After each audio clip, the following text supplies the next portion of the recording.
Perkenalkan, nama saya Krisdayanti Syanturi dengan NIM C1C020158 kelas R11.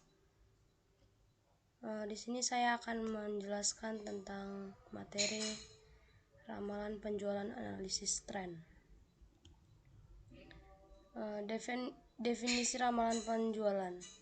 Menurut Nasution dan Prasetyawan tahun 2008 halaman 29, peramalan menurut Nasution dan Prasetyawan adalah proses untuk memperkirakan beberapa kebutuhan di masa datang yang meliputi kebutuhan dalam ukuran kuantitas, kualitas, waktu, dan lokasi yang dibutuhkan dalam rangka memenuhi permintaan barang ataupun jasa.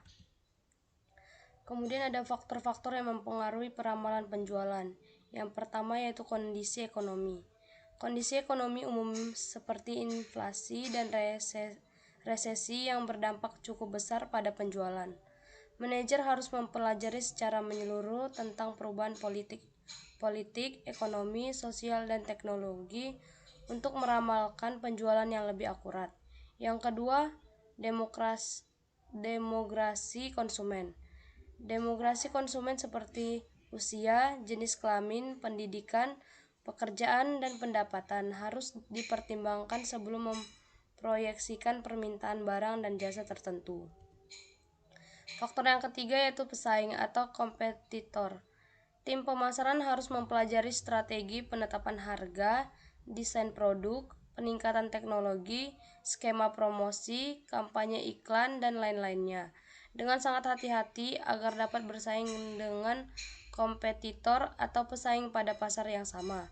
Faktor yang keempat yaitu perubahan strategi perusahaan. Perubahan dalam perusahaan juga dapat mempengaruhi penjualan seperti perubahan kampanye periklanan, skema promosi, dan kebijakan harga dapat membawa perubahan yang signifikan pada angka penjualan. Kemudian ada metode peramalan penjualan. Adapun metode peramalan penjualan menurut Navarin dalam membuat ramalan penjualan adalah sebagai berikut. 1. Secara kualitatif. Ramalan penjualan secara kualitatif terdapat beberapa metode, antara lain yang pertama yaitu metode pendapat para tenaga penjual, yang kedua yaitu metode pendapat para manajer divisi penjualan, yang ketiga yaitu metode pendapat para pakar, yang keempat yaitu metode pendapat dari survei konsumen.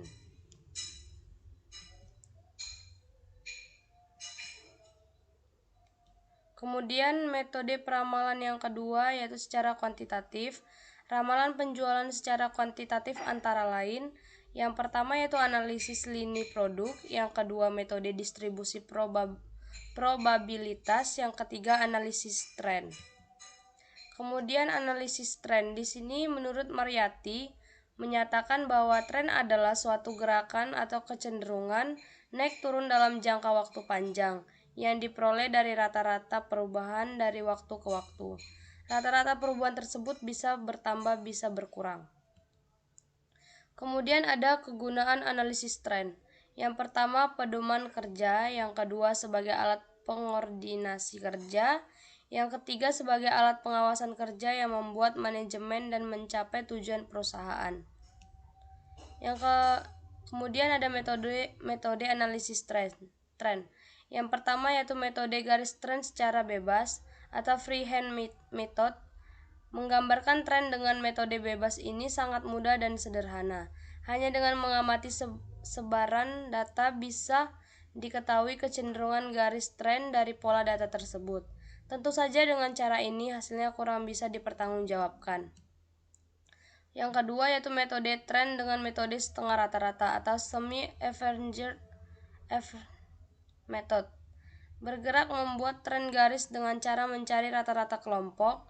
Cara ini untuk berusaha menghilangkan subjektivitas seperti pada metode bebas. Yang ketiga yaitu metode tren kuadrat terkecil atau least squared method.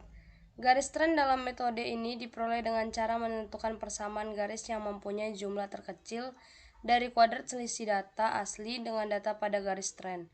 Metode kuadrat terkecil ini yang paling banyak digunakan dalam analisis deret berskala untuk peramalan bisnis. Yang keempat yaitu trend metode momen. Menggunakan perhitungan statistika dan matematika tertentu untuk mengetahui fungsi garis lurus sebagai pengganti garis patah-patah dibentuk oleh data historis perusahaan. Dengan demikian unsur-unsur subjektif dapat dihindarkan. Sekian dari pembahasan dari saya. Terima kasih.